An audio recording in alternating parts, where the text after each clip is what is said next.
O PC vai falar de eletromagnetismo e a sua importância no campo da eletricidade e do magnetismo. Campo eletromagnético é o campo originado por cargas em movimento e descrito pelas equações de Maxwell. Tem como componentes o campo elétrico e o campo magnético, que em determinadas condições podem ser separados. Uma carga movendo-se nesse campo sofre a ação de uma força, a força de Lorentz, constituída de duas parcelas, uma correspondente à força elétrica e a outra correspondente à força magnética. Olá, pessoal. Nós estamos de volta para a nossa segunda aula do curso de eletromagnetismo.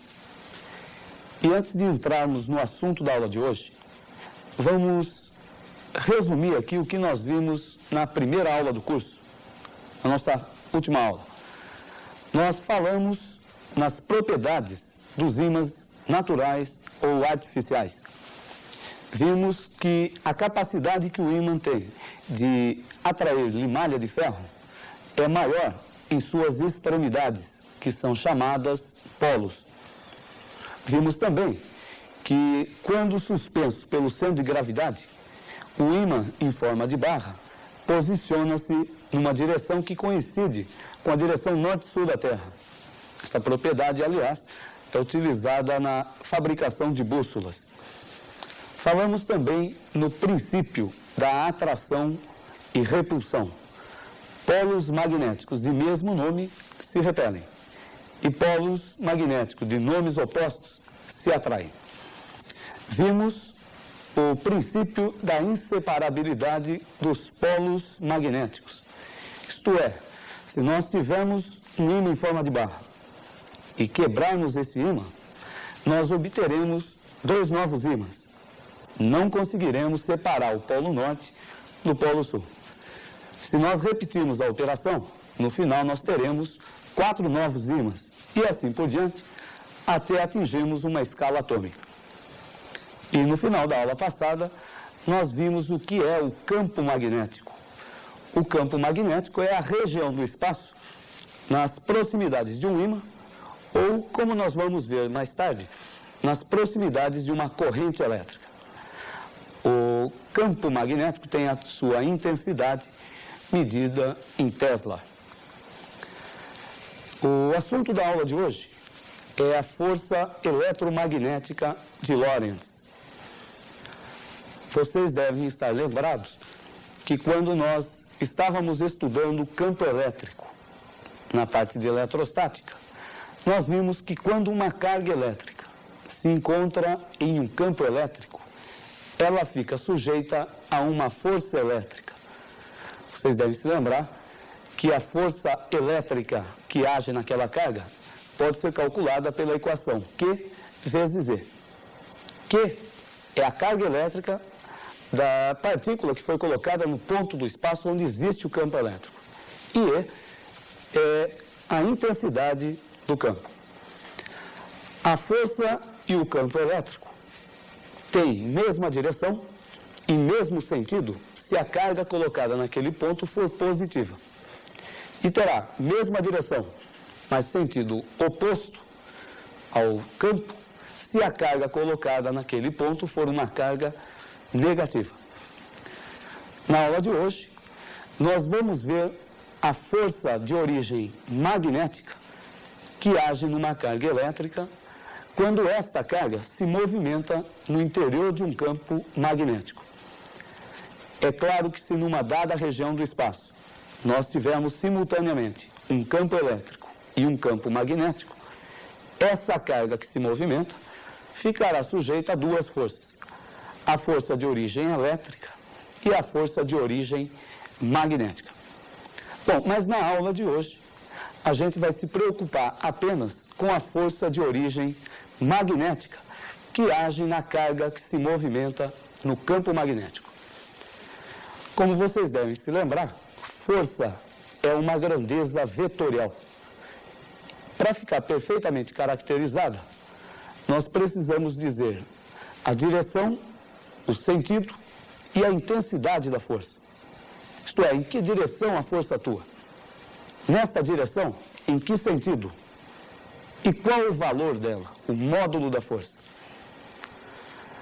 Bom, o campo magnético é caracterizado pelo vetor B, o vetor indução magnética. Esse vetor é sempre tangente às linhas de força do campo magnético e tem orientação de mesmo sentido que a linha, que deve sempre sair do polo norte e se dirigir para o polo sul dos ímãs. Caracterizando então a força de Lorentz. Quando a carga é lançada no campo magnético, a força que passa a agir sobre ela tem direção perpendicular a B e simultaneamente perpendicular a V, a velocidade da partícula. A direção perpendicular a B e perpendicular a V. Você deve perceber que a coisa começa a se complicar para você visualizar isso espacialmente. A coisa fica mais complicada ainda quando a gente se refere ao sentido da força. A força terá sentido dado pela chamada regra da mão esquerda, se a carga que se movimenta for uma carga positiva. E terá sentido oposto ao obtido na regra, se for uma carga negativa.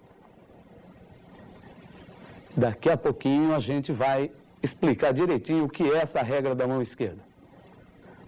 Só finalizando essa parte, a equação que permite calcular a intensidade, o valor da força, é QVB seno de θ. Bom, explicando então agora o que é a regra da mão esquerda. A regra da mão esquerda pede que você posicione os 3 dedos da sua mão esquerda, o dedo polegar, o dedo indicador e o dedo médio, formando um triedro, como se fossem 3 eixos ortogonais. A mão esquerda. O polegar representa a direção e o sentido da força de origem magnética que age na carga. Então, o polegar é a força. O dedo indicador indica a direção e o sentido do vetor indução magnética, o B. E o dedo médio representa a direção e o sentido da velocidade da carga que se movimenta naquele campo. Parece complicado? Então, faça um esboço para representar essa regra. Copie da nossa figura. Polegar representa a direção e o sentido da força que atua na carga positiva. O dedo indicador representa a direção e o sentido do campo de indução magnética B. E o dedo médio representa a direção e o sentido do vetor velocidade. A força tem direção perpendicular a B e perpendicular a V, simultaneamente. E o valor da força que age é dada pela equação QVB seno de θ, onde θ é o ângulo entre V e B. Você deve notar com isso a dificuldade na hora de se representar numa figura o vetor, por exemplo, saindo da figura, ou um vetor entrando pela figura, no plano da figura que você está desenhando. Nós podemos solucionar isso convencionando que o vetor é uma flecha com um penacho. Observe como que nós podemos imaginar o vetor. Uma seta com um penacho na sua extremidade final. Quando o vetor penetra pelo plano da figura, você enxerga a extremidade final. Nós iremos representar, então, por um X. Você está vendo a parte de trás do vetor, correspondente ao seu final. Se o vetor estiver saindo do plano da figura, você verá inicialmente a ponta da seta e nós iremos representar por um ponto. Bom, resta agora aplicarmos essa regra para ver como ela pode ser utilizada para se descobrir, por exemplo, a direção e o sentido da força que age numa carga que se movimenta num campo magnético. Eu vou propor um exercício bem simples, onde uma carga se movimenta com velocidade v num campo magnético de indução B. Acompanhe no seu vídeo a carga elétrica positiva que se movimenta horizontalmente para a direita num campo de indução magnética que é perpendicular ao plano do vídeo e entrando por ele. Nós podemos determinar a direção e o sentido da força usando a regra.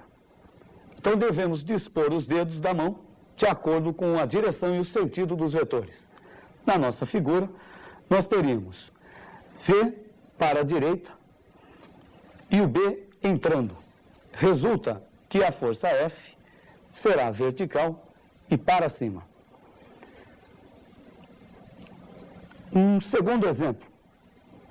Imagine agora que a carga seja negativa. A carga negativa, movimentando-se de forma a penetrar pelo vídeo num campo vertical e para cima. Dispondo os dedos, nós descobriremos o sentido da força que atua naquela carga. Não se esqueça que, sendo a carga negativa, a força tem sentido oposto ao dado pela regra. No nosso caso, se a carga fosse positiva, a força seria horizontal e para a direita. Como a carga é negativa, a força deve ser horizontal e para a esquerda.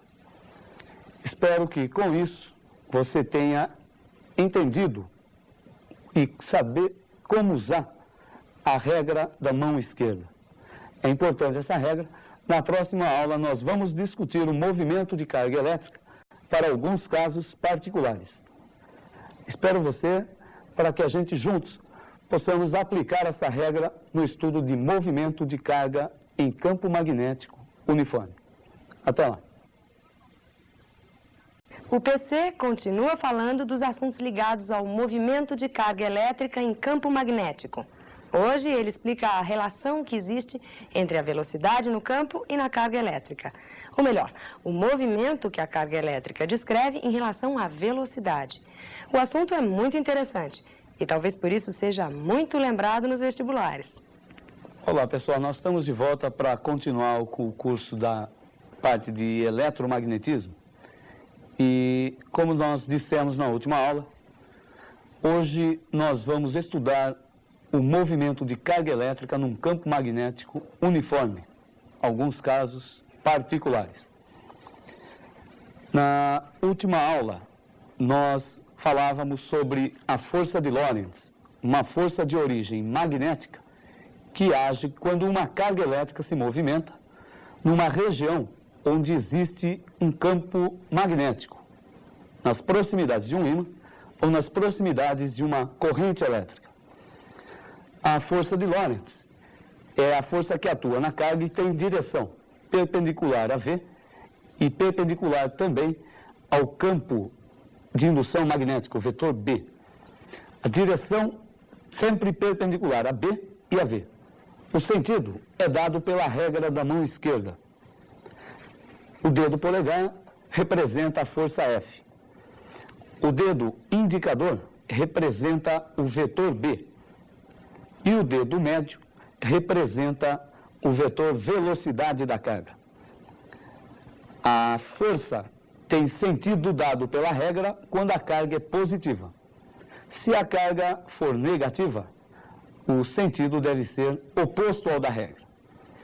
E a intensidade dessa força é calculada pela equação QVB seno de θ, onde θ é o ângulo entre B e V.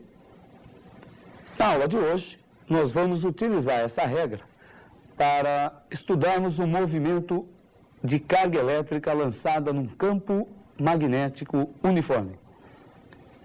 O campo magnético uniforme é aquele no qual as linhas de força do campo são retas, paralelas, igualmente espaçadas.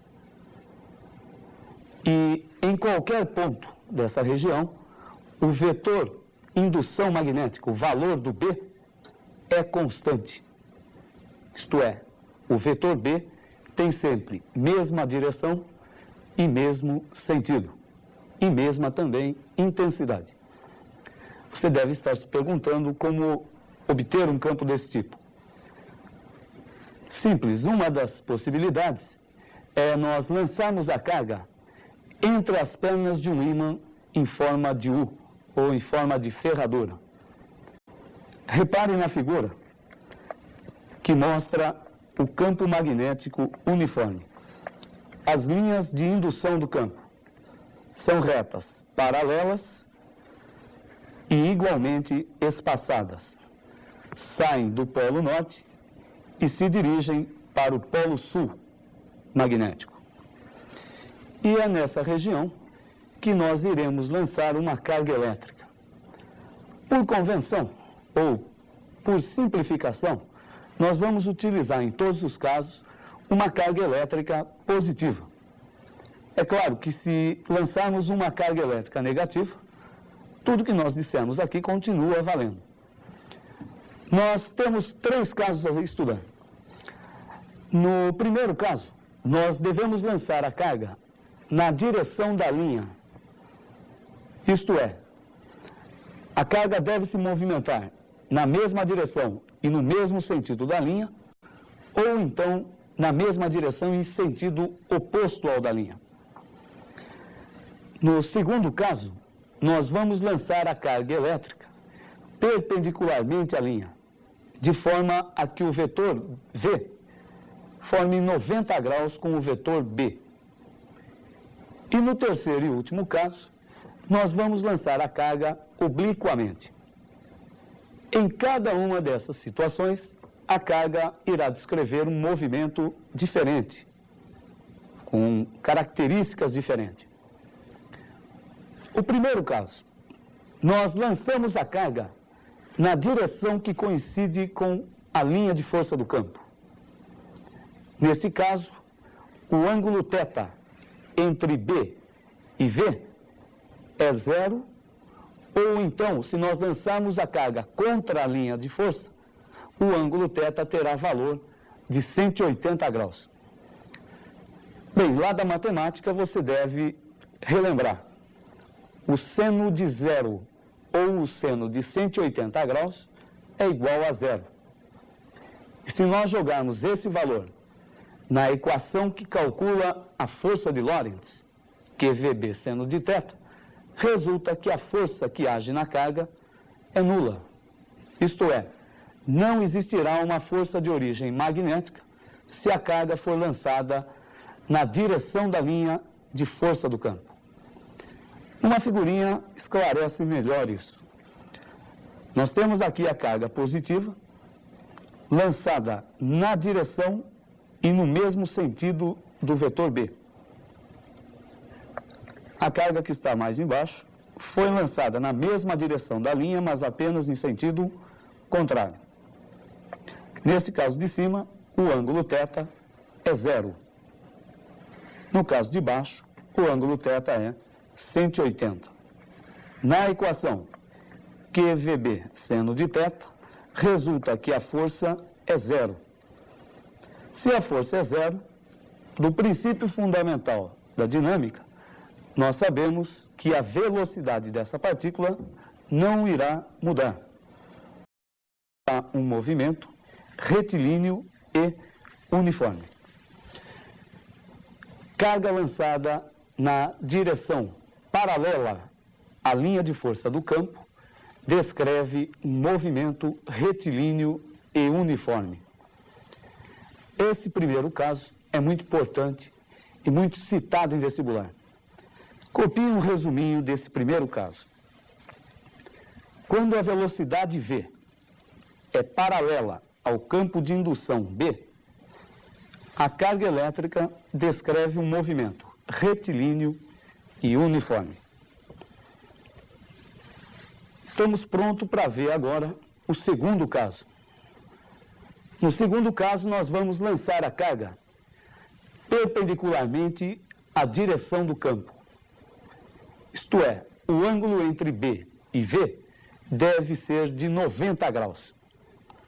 Lançaremos a carga perpendicularmente às linhas do campo.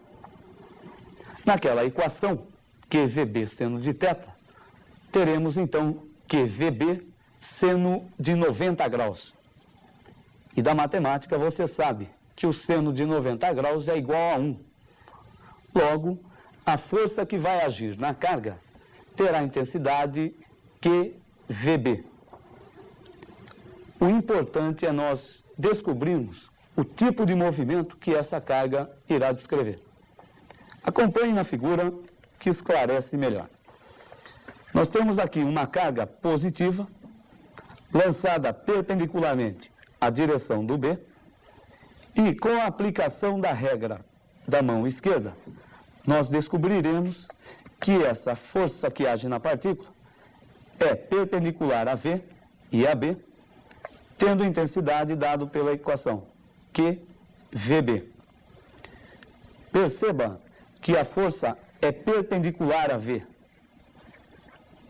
Lá da dinâmica você deve lembrar, então, que essa força irá desempenhar o papel de força resultante centrípeta. Vai provocar nesta carga uma aceleração do tipo centrípeta, V ao quadrado, dividido pelo raio dessa trajetória. A partir daí, nós obtemos que o raio da trajetória é dado pela equação mv sobre qb. Perceba que a massa é constante, a velocidade também é constante, pois não existe força na direção tangente, a carga elétrica da partícula e o B também são constantes. Conclusão, o raio da trajetória é constante. E isso nos leva a concluir que o movimento descrito pela partícula é um movimento circular e uniforme. O tempo gasto para que essa partícula complete uma volta é o período do movimento, dado pela equação 2πm sobre qb. Você deve também anotar o resuminho do segundo caso, a carga lançada perpendicularmente à linha do campo. Anote o resumo. Quando a velocidade v é perpendicular ao campo de indução B, a carga elétrica descreve um movimento circular e uniforme. E podemos então agora ir para o último caso. No último caso, nós vamos lançar a partícula obliquamente à linha de indução do campo. Isto é, o ângulo θ será diferente de 0, de 90 e de 180 graus. Nós teremos, então, uma composição de movimento. Uma composição dos dois casos anteriores. Acompanhe na figura. Se nós lançarmos a partícula com um ângulo diferente de 0, de 90 e de 180, isto é, se lançarmos a partícula obliquamente, ela descreverá um movimento que é uma composição de um movimento retilíneo e uniforme somado a um movimento circular e uniforme. O movimento descrito pela partícula é chamado de movimento helicoidal e uniforme. Anote também o resuminho do último caso. Quando a partícula descreve um movimento no campo magnético uniforme, lançada obliquamente, o movimento é helicoidal e uniforme. Bom, você deve ter notado que em todos os casos, no primeiro, movimento retilíneo e uniforme. No segundo caso, movimento circular e uniforme. E no último caso, movimento helicoidal e uniforme. Anote, então, a característica mais importante do movimento descrito por uma carga elétrica num campo magnético uniforme. Anote, o movimento de uma carga elétrica sob ação exclusiva, isto é, apenas de uma força magnética, é um movimento sempre uniforme. O valor da velocidade da partícula não se altera. O que pode mudar é apenas a direção da velocidade. Na próxima aula, a gente continua a falar sobre força de Lorentz. Até lá! Nós vamos ver com o PC hoje a força em condutor retilíneo. Mas antes disso, ele vai dar uma revisada em outros assuntos que têm a ver com o de hoje. Eu estou falando da força de Lorentz, nome que homenageia Hendrik Lorentz, um físico holandês que recebeu o Prêmio Nobel da Física em 1902, juntamente com seu discípulo Zeeman. Lorentz propôs a teoria eletrônica, que diz que a luz é produzida pelo movimento de elétrons no éter. Ele deduziu também as equações matemáticas chamadas transformações de Lorentz, que descrevem as alterações no comprimento, tempo e massa de um corpo em movimento. Este trabalho, e mais o do físico Fitzgerald, lançaria as bases da teoria da relatividade. Olá, pessoal. Estamos de volta para mais uma aula da parte de eletromagnetismo.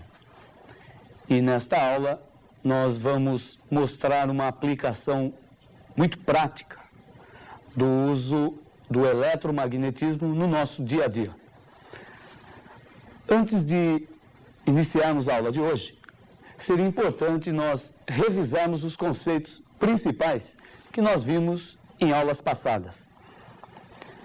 Na última aula, nós vimos o que acontece quando uma carga elétrica se movimenta em um campo magnético uniforme. Vimos que, dependendo da direção em que essa carga é movimentada, ela irá descrever um tipo particular de movimento. São basicamente 3 casos. No primeiro deles, que nós vimos aqui na aula passada, nós lançávamos a carga na direção da linha de força do campo magnético, no mesmo sentido ou em sentido oposto ao da linha. Isto é, com um ângulo θ entre B e V igual a 0 ou igual a 180 graus.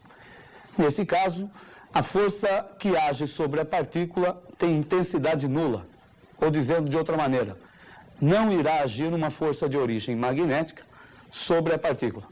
Ela descreverá, então, movimento retilíneo e uniforme. Num segundo caso, nós lançávamos a carga perpendicularmente às linhas do campo. A força que atua na partícula é perpendicular à velocidade e dirigida para o centro de uma trajetória circular, e a partícula descreve, então, movimento circular e uniforme. E o terceiro caso que nós vimos na aula passada era quando nós lançávamos a carga numa direção oblíqua à linha, num ângulo diferente de 0, de 90 ou de 180. A partícula descrevia, então, um movimento helicoidal e uniforme. Na verdade, uma composição dos 2 casos anteriores. O movimento helicoidal e uniforme é uma composição do movimento retilíneo e uniforme com o movimento circular e uniforme. Bom, independente de qual caso seja discutido, sempre que uma carga se movimenta num campo magnético uniforme, sujeita apenas a uma força de origem magnética, o movimento será sempre uniforme. Isto é, o valor da velocidade não muda. O que pode variar é a direção dessa velocidade. E na aula de hoje, nós vamos falar em força sobre condutor retilíneo percorrido por uma corrente elétrica, estando esse condutor imerso num campo magnético uniforme. Como você deve lembrar, no início do nosso curso de eletricidade, nós vimos o que era a corrente elétrica. Você se lembra da definição de corrente elétrica? Num fio condutor percorrido por corrente elétrica, existe um movimento ordenado de cargas elétricas. No caso de um condutor metálico, essas cargas que se movimentam são os elétrons. Então, corrente elétrica é o nome dado ao movimento ordenado de carga elétrica. Levando isso em conta, nós podemos aplicar aqui a regra da mão esquerda e determinarmos como é a força de origem magnética que age naquele elétron que se movimenta dentro do fio, estando esse fio imerso num campo magnético uniforme. Você se lembra da regra da mão esquerda? Nessa regra, o dedo polegar representa a força de Lorentz, força de origem magnética. O dedo indicador representa o campo de indução magnética, o vetor B. E o dedo médio representa o vetor velocidade. O sentido da força é igual ao da regra se a carga for positiva. Se a carga for negativa, nós devemos inverter esse sentido. Isto é, para a carga positiva, a força é dada pelo sentido obtido com a regra. Se a carga é negativa, o sentido é oposto ao da regra. Agora imagine que nós temos um condutor retilíneo imerso num campo magnético e dentro desse condutor ocorre um movimento ordenado de elétrons.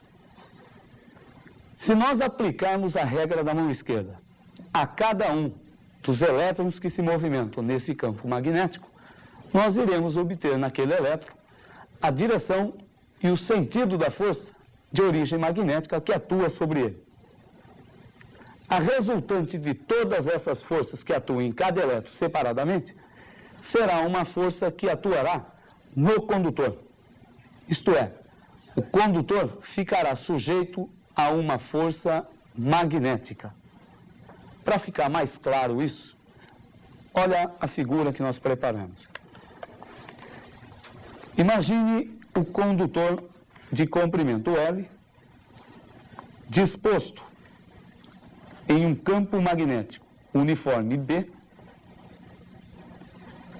e esse condutor tem a direção, formando com o ângulo B, um ângulo θ. Se nós aplicarmos a regra da mão esquerda a cada um dos elétrons que agem no condutor, nós iremos obter uma força vertical e para cima aqui na figura. Lembre-se que os elétrons se movimentam em sentido oposto ao sentido convencionado para a corrente I. Então, na nossa figura, os elétrons estariam se movimentando para o fundo da tela. Aplicando-se a regra da mão esquerda, cada elétron ficará sujeito, então, a uma força vertical e para cima.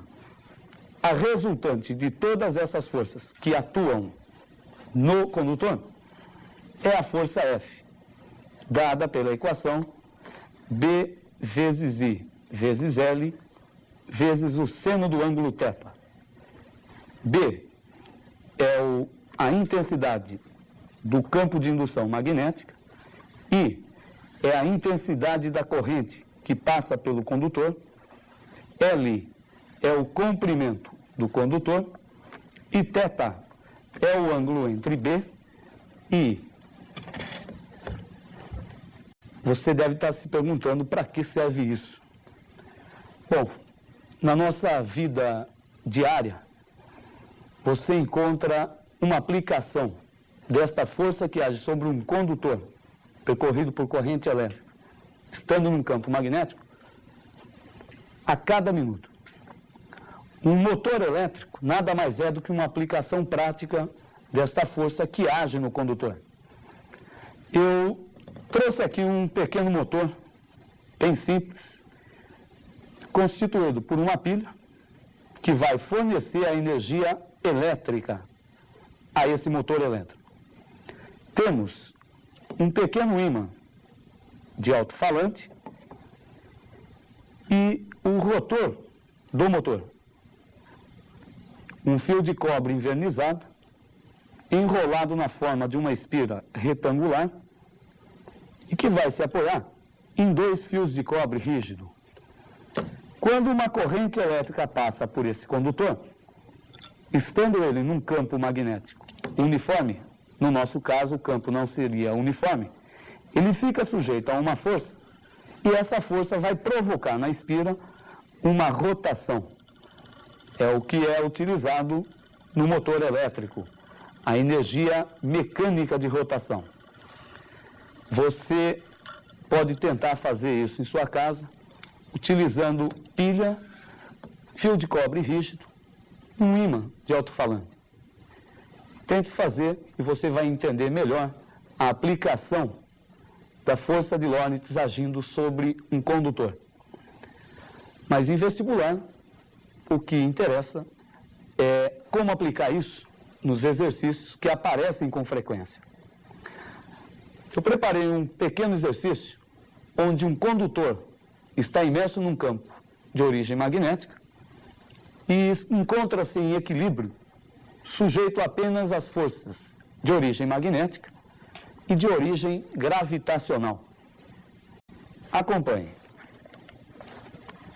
Nós temos um condutor de comprimento L, percorrido por uma corrente I, imerso num campo magnético que é perpendicular à tela e entrando por ela. A aceleração gravitacional é vertical e para baixo. E esse fio encontra-se em equilíbrio. Pede-se a massa do fio. Perceba que, se o fio está em equilíbrio, as forças que agem sobre ele devem ter resultante nula. Sobre esse fio, agem as forças peso, vertical e para baixo, e uma força de origem magnética, que pode ser obtida aplicando-se a regra da mão esquerda. A aplicação da regra da mão esquerda, no caso de um condutor, é feita da mesma forma que para a carga.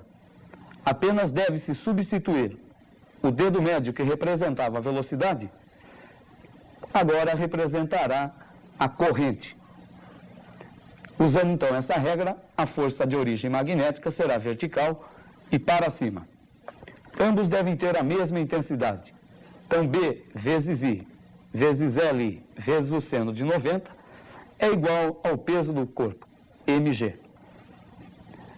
Daqui nós temos que o seno de 90 é igual a 1, e isolando, obtemos que a massa desse condutor é B vezes I vezes L sobre G. Uma aplicação bastante simples da utilização da regra da mão direita, da mão esquerda, né? Aplicada a condutor retilíneo, e também de aplicação prática, força agindo em condutor.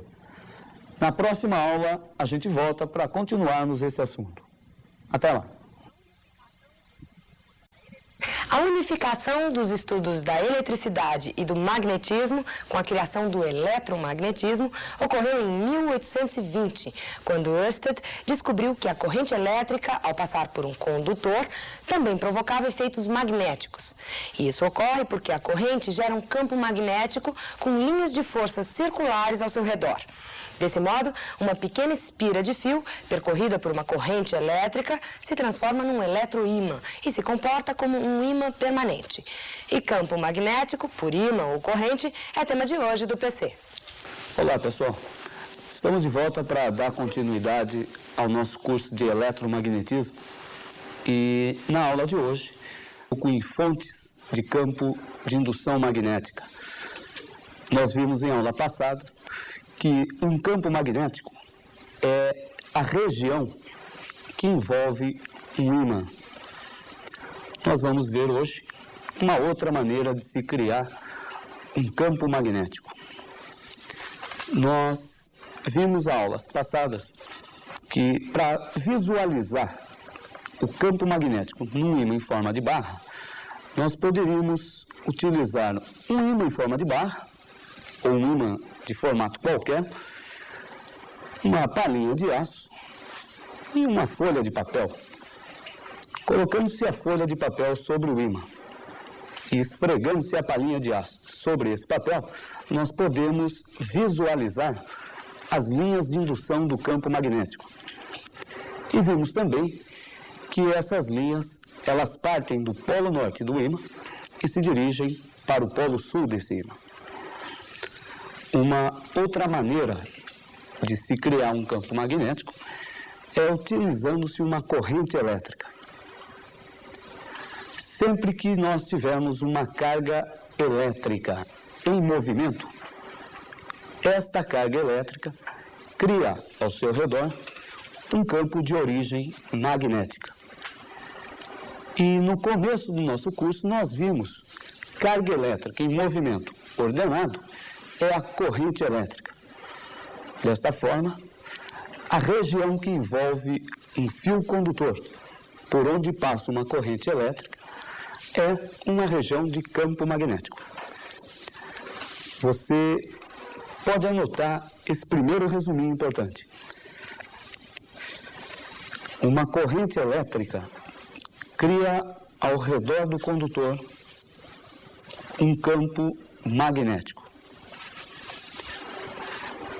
Nós devemos agora caracterizar o vetor indução magnética, o vetor B. Mas antes de falarmos no vetor B, vamos falar um pouquinho sobre as linhas de indução desse campo magnético. Se nós tivermos inicialmente um condutor retilíneo percorrido por uma corrente elétrica, as linhas de indução são circunferências concêntricas, isto é, circunferências com o mesmo centro, com centro no condutor. Além disso, elas são circunferências coplanares no mesmo plano. E este plano é um plano perpendicular ao condutor retilíneo. Se nós olharmos para esse condutor de frente, as circunferências estariam circundando o fio, circunferências concêntricas. Um detalhe importante é descobrirmos o sentido dessas linhas. No caso de um ímã, elas partem do polo norte e se dirigem para o polo sul. Mas para o caso de um condutor retilíneo, nós devemos aplicar a chamada regra da mão direita. É uma regra bem simples de ser utilizada, muito mais simples do que a regra da mão esquerda que nós vimos em aulas passadas. Você deve se lembrar que para a regra da mão esquerda, nós devemos colocar os 3 dedos da mão esquerda dessa maneira. O polegar representa a força, o dedo indicador representa o campo de indução magnética B e o dedo médio representa a velocidade da carga ou a corrente que passa no condutor. Para a regra da mão direita, a coisa é bem mais simples. Ela diz apenas que nós devemos segurar o condutor de forma a que o polegar fique no mesmo sentido da corrente I. Os dedos restantes da mão vão nos indicar o sentido das linhas de indução que circundam esse fio. Você deve estar achando difícil visualizar isso. Nós temos uma figura que vai facilitar um pouco. Nesta figura, nós temos um fio condutor retilíneo, disposto verticalmente e percorrido por uma corrente I de baixo para cima. Observe que as linhas de indução do campo magnético são circunferências concêntricas ao fio e dispostas num plano perpendicular ao condutor. O sentido dessas linhas, dado pela regra da mão direita. Nós devemos segurar o fio condutor de forma a que o polegar coincida com o sentido da corrente I. Os outros dedos da mão vão nos indicar o sentido das linhas. Sentido este que coincide com o sentido do vetor B. Lembre-se que o vetor B é sempre tangente às linhas e de mesmo sentido que ela. Bom, com a aplicação da regra da mão direita, nós determinamos a direção e o sentido do B. A intensidade desse vetor é calculada pela expressão μ0i sobre 2πd. μ0 é uma constante, a chamada constante de permeabilidade magnética. No nosso caso, μ0 é a constante de permeabilidade magnética do vácuo, 4π 10 a menos 7 Tesla vezes metro por ampere. Um valor que você não deve se preocupar, porque o examinador sempre irá fornecer esse valor do μ, caso seja necessário. O que nós devemos entender é que I e B são grandezas diretamente proporcionais. Isto é, quanto maior o valor do I, tanto mais intenso será o campo magnético criado pela corrente. E é, ao mesmo tempo, inversamente proporcional à distância do ponto considerado até o fio. Quanto maior a distância, tanto menor será a intensidade do vetor B. Uma segunda fonte de campo é a chamada espira circular, que nada mais é do que um condutor dobrado na forma de uma circunferência. A intenção com isso é fazer com que as linhas se concentrem no centro dessa espira.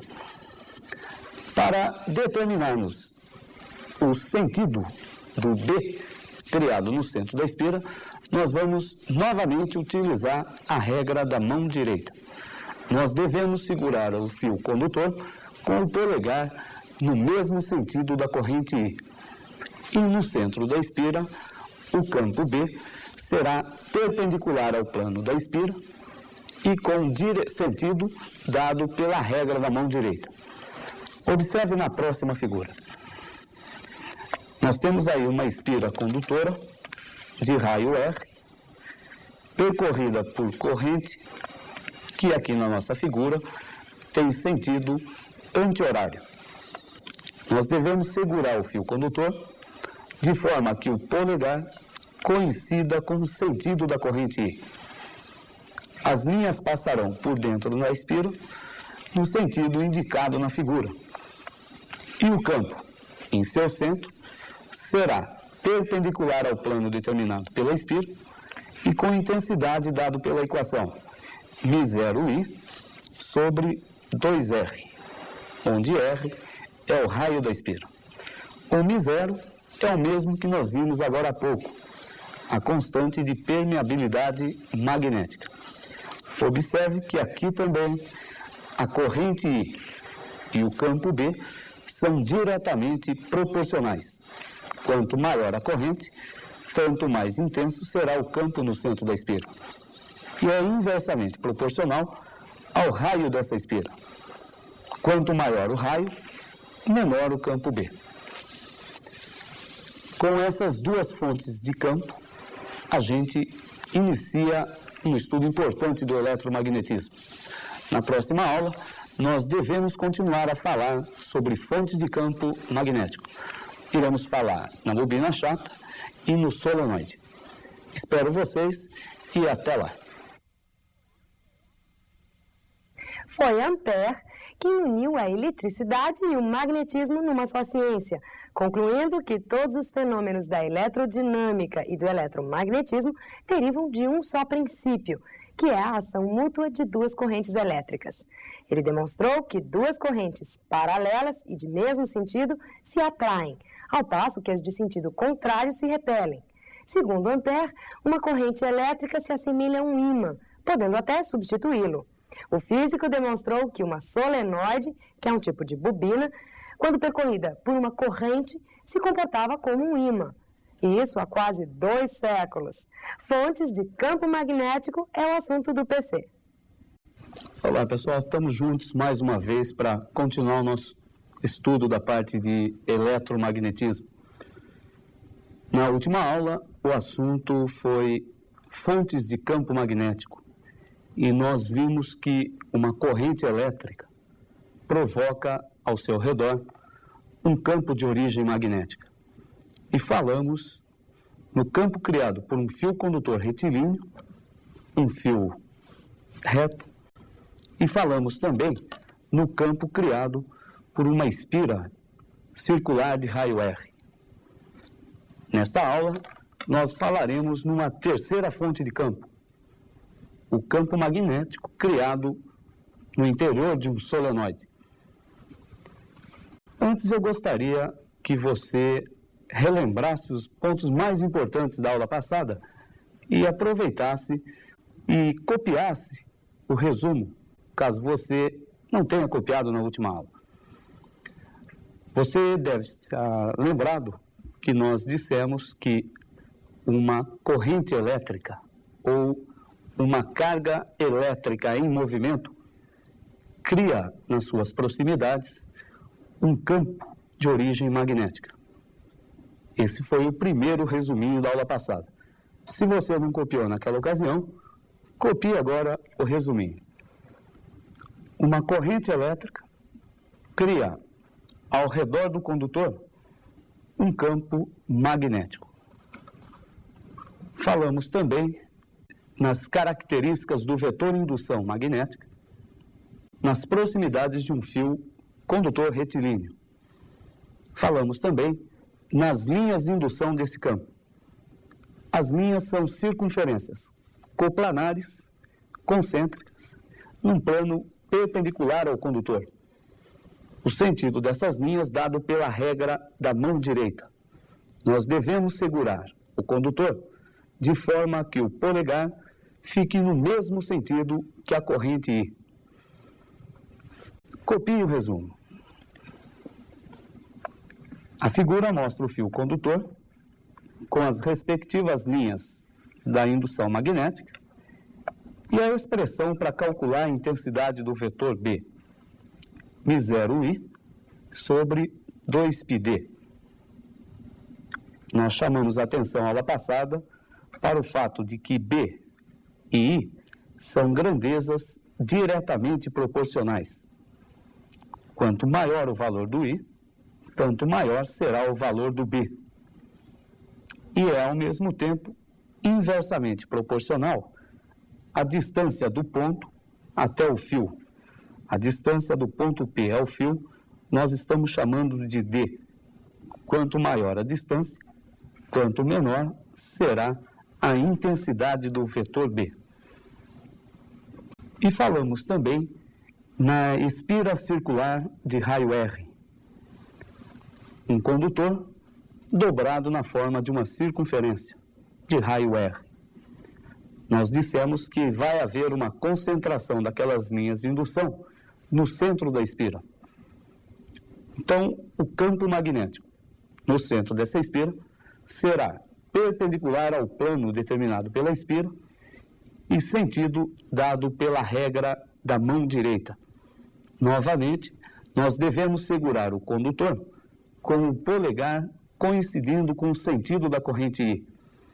Os dedos da mão indicam o sentido do vetor indução magnética.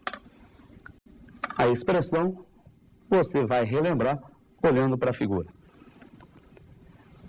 A expressão para o cálculo do B, μ0I sobre 2R. Novamente, I e B, grandezas diretamente proporcionais. Ao mesmo tempo, o B e o R, grandezas inversamente proporcionais. Quanto maior o valor do raio, tanto menor será a intensidade do vetor indução magnética. Nós poderíamos também falar um pouco sobre a bobina chata, que nada mais é do que uma série de espiras colocadas juntas. A intensidade do vetor B criada por uma bobina chata, desde que ele tenha N espiras, será dado por N μ0I sobre 2R. É como se nós tivéssemos o campo criado por várias espiras circulares. Mas o assunto da aula de hoje será o solenoide. O solenoide nada mais é do que um fio enrolado sob essa forma. A característica principal do solenoide é o número de voltas num certo comprimento. Para se determinar a direção e o sentido do B no interior do solenoide, novamente nós devemos aplicar a regra da mão direita. Observem na figura seguinte. Aplicando-se a regra da mão direita, nós devemos segurar o fio condutor de maneira que o polegar coincida com o sentido da corrente I. Os dedos da mão indicam o sentido das linhas de indução e também o sentido do vetor B no interior desse solenoide. Observe que no interior do solenoide, as linhas de indução magnética são retas, paralelas e igualmente espaçadas. Nós podemos, então, considerar que no interior de um solenoide, o campo magnético é uniforme. Novamente, B diretamente proporcional à corrente I. Quanto maior a intensidade da corrente, tanto maior o campo magnético no interior do solenoide. E também é diretamente proporcional à relação N sobre L. N é o número de espiras existente no comprimento L. Logo, quanto maior o número de espiras num certo comprimento, tanto mais intenso será o vetor indução magnética no interior daquele solenoide. Bom, e a partir daí, nós podemos passar a um ponto muito importante. Nós podemos fazer uma analogia entre um ímã em forma de barra e um solenoide, ou então com uma espira. Você deve se lembrar do campo criado nas proximidades de um ímã em forma de barra. As linhas se concentravam nos polos dos ímãs, no polo norte e no polo sul. Eram linhas que saíam de um polo e se dirigiam para o outro polo, sempre partindo do norte e se dirigindo para o sul. Dessa maneira, nós podemos fazer uma analogia com a espira. Se nós tivermos uma espira de raio R, percorrida por uma corrente I, nesta espira nós também teremos linhas de indução que saem por uma face e entram pela face oposta. Saem por uma face e entram pela face oposta. Se nós aplicarmos a regra da mão direita para essa espira, ou então para um solenoide, as linhas partirão de uma extremidade do solenoide ou partirão de uma das faces da espira. Essa face, ou essa extremidade do solenoide, por analogia, nós podemos considerar que é um polo norte, extremidade por onde partem as linhas. Para a extremidade onde as linhas se dirigem, ou para a face da espira, para onde as linhas se dirigem, nós podemos, por analogia, dizer que é um polo sul da espira ou do solenoide. Vai facilitar o entendimento dessa analogia. Acompanhe. No ímã em forma de barra, as linhas partem do norte e se dirigem para o sul. No caso de um solenoide, suponha que nesse solenoide a corrente percorra o fio condutor no sentido indicado na figura. Se nós aplicarmos a regra da mão direita a essa figura, nós iremos descobrir que as linhas entram pela face que está acima e saem pela face que está aqui abaixo na figura. Logo, a extremidade de cima desse solenoide será um polo sul. A extremidade de baixo, o polo norte. Da mesma forma, numa espira circular de raio R. Nessa espira, as linhas estão saindo por essa face, que está à esquerda na figura. Logo, essa face será a face norte da espira. A face oposta será a face sul. Na figura ao lado, a corrente que passa na espira tem sentido contrário ao da figura anterior. Agora, as linhas de indução estão chegando pela face da esquerda. Nós podemos, por analogia, considerar que essa é a face sul daquela espira. Bem, pessoal, e tudo o que a gente falou para o caso de ímã, o princípio da atração e da repulsão, vale agora para o caso de espira e de solenoide. Isto é, duas espiras podem se atrair, desde que polos opostos sejam colocados frente a frente. Ou então, uma espira e um solenoide, ou um solenoide e um ímã. Se nós aproximarmos polos de mesmo nome, entre os corpos vai haver uma repulsão. Se nós aproximarmos faces de nomes opostos, norte com sul, entre eles haverá uma atração. A gente vai terminando por aqui essa parte de fontes de campo magnético. Na próxima aula, nós vamos começar a trabalhar com a indução. Vamos ver como que nós podemos criar uma diferença de potencial entre dois pontos de uma espira. Espero que você tenha entendido essa parte e a gente volta a se ver na próxima aula. Até lá!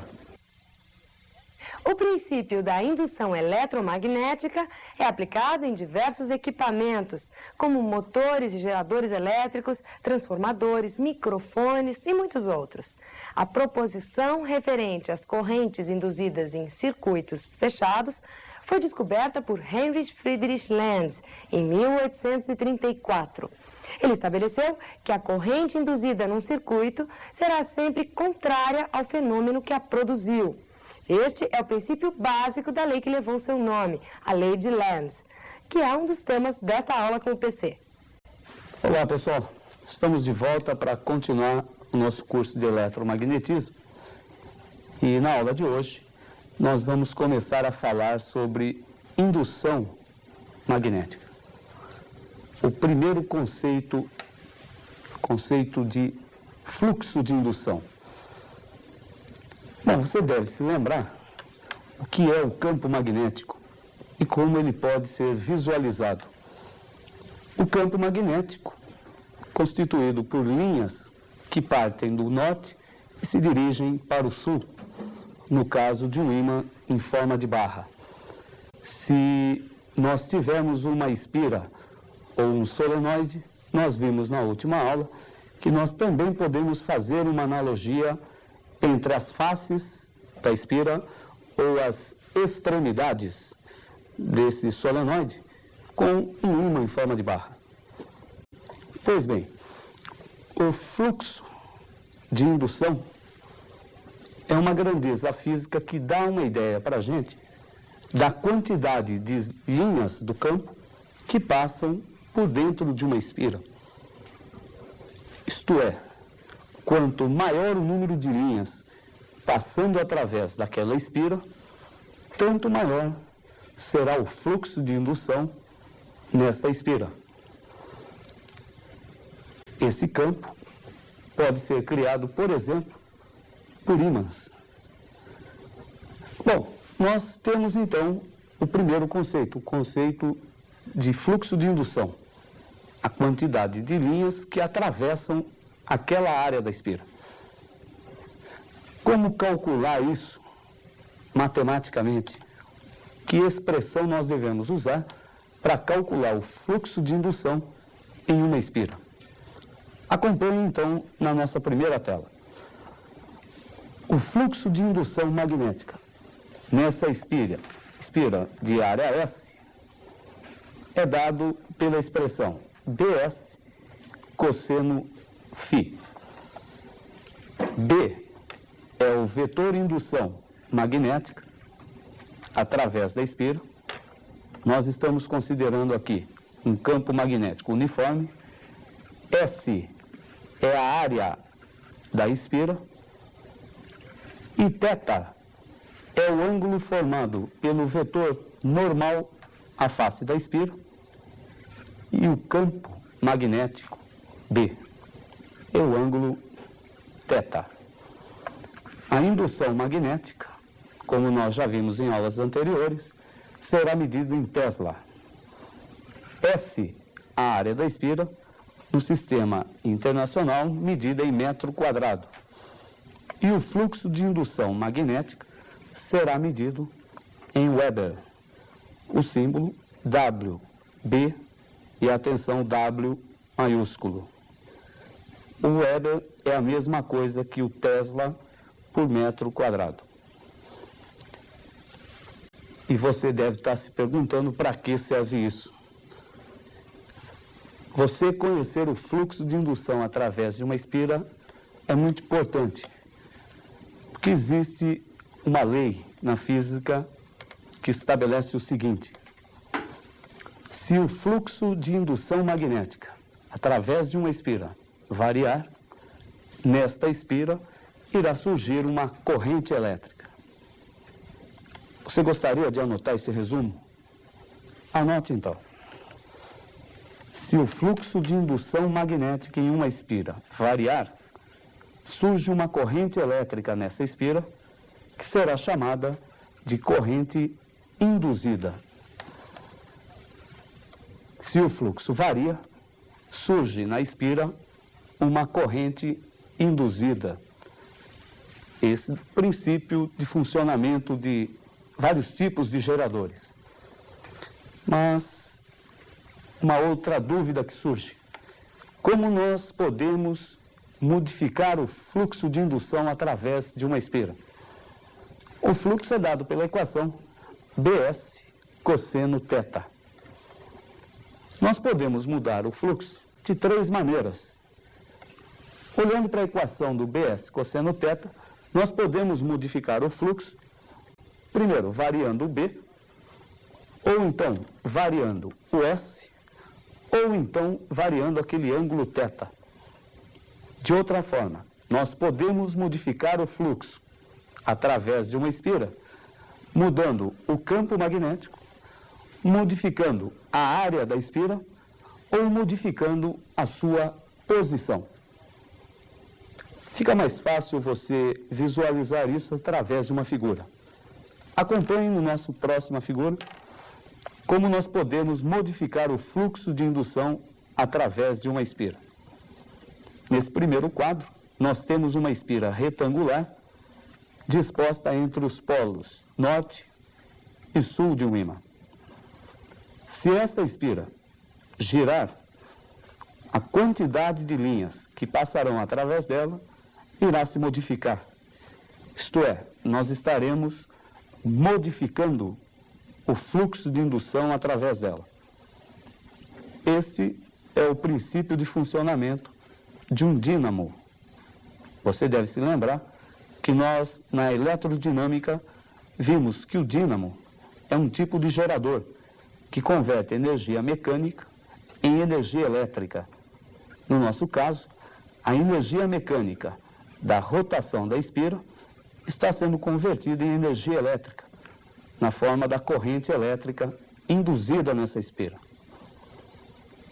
Na segunda figura, nós temos uma espira que está fixa e um ímã em forma de barra que está se movimentando.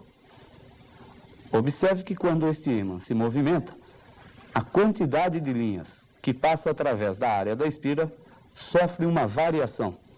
Se nós aproximarmos o ímã, a quantidade de linhas que passam pela espira aumenta. Se nós afastássemos o ímã, a quantidade de linhas passando por dentro da espira iria diminuir. Então, até agora nós modificamos o θ e modificamos o B. Uma terceira maneira seria variarmos a área da espira. Note que nessa espira retangular, um dos seus lados é móvel. Quando ele se desloca lá para o fundo da figura, a área da espira aumenta e a quantidade de linhas que passam através dela também aumenta. Com isso, o fluxo de indução através da espira aumentou. Vimos então o que é o fluxo, como ele pode ser medido, Bs cosseno θ, e vimos o que acontece com a espira quando o fluxo de indução magnética através dela sofre uma variação. Mas nada disso teria utilidade se nós não falássemos na lei de Lenz. A lei de Lenz nos permite descobrir o sentido da corrente elétrica induzida na espira quando o fluxo de indução magnética através dessa espira sofre uma variação. Anote a lei de Lenz para depois nós aplicarmos. Lei de Lenz. Os efeitos da corrente elétrica induzida sempre se opõem às causas do seu aparecimento. Os efeitos da corrente elétrica induzida sempre se opõem às causas do seu aparecimento. Vamos supor esta espira colocada entre os polos de um ímã. Polo norte e polo sul. As linhas de indução do campo magnético estão passando através dessa espira. E vamos admitir que nós afastemos um ímã do outro.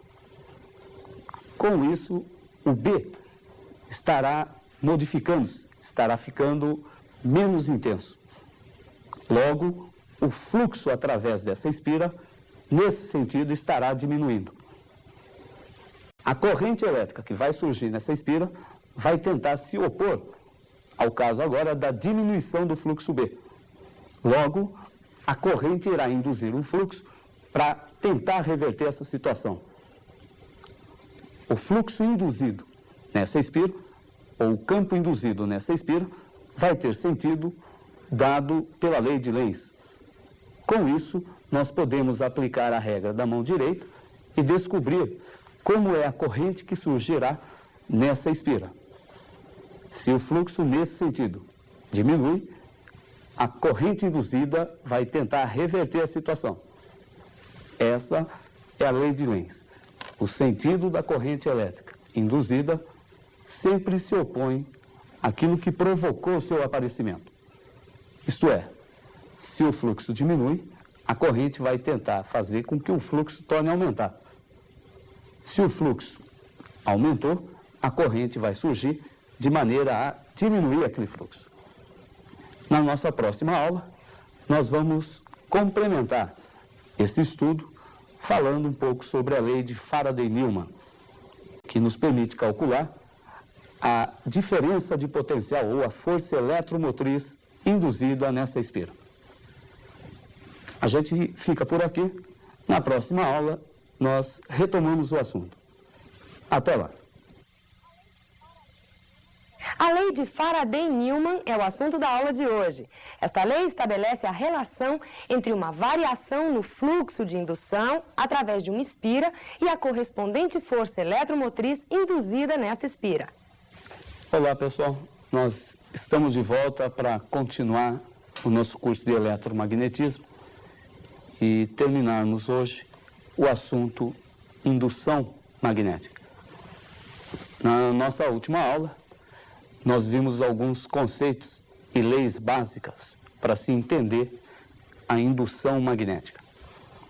Nós começamos definindo o fluxo de indução magnética. Você deve se lembrar que o fluxo de indução magnética é uma grandeza física que dá uma ideia para a gente da quantidade de linhas de indução do campo que atravessam uma dada espira. É claro que esse fluxo depende basicamente de três variáveis. Depende da própria concentração de linhas do campo, isto é, depende do B, do vetor de indução magnética. Depende também do tamanho da espira, da área da espira. E, finalmente, depende da posição que essa espira assume com relação às linhas do campo magnético. A equação para calcular, você deve se lembrar que é dada por Bs cosseno θ. Acompanhe na figurinha para a gente relembrar isso daí. O fluxo φ é Bs cosseno θ. B é o valor da intensidade do vetor indução magnética medido em Tesla. S é a área da espira medida em metro quadrado. E φ é o fluxo de indução magnética medido em Weber, ou Tesla por metro quadrado. Você deve relembrar também que quando o fluxo de indução magnética através de uma espira varia, na espira surgirá uma corrente induzida. E como que nós podemos variar o fluxo de indução através de uma espira? Basicamente, de três maneiras: variando a posição da espira, ou variando a intensidade do vetor B, ou ainda variando a área dessa espira. Na última aula, nós vimos isso através de uma figura. E nós vamos rever agora. No primeiro caso, o fluxo está sendo variado com a mudança na posição da espira. Essa espira retangular está girando e, com isso, a quantidade de linhas que atravessam aquela espira está mudando. Na segunda maneira, nós aproximamos ou afastamos um ímã daquela espira. Com isso, a quantidade de linhas que atravessam aquela área da espira irá mudar.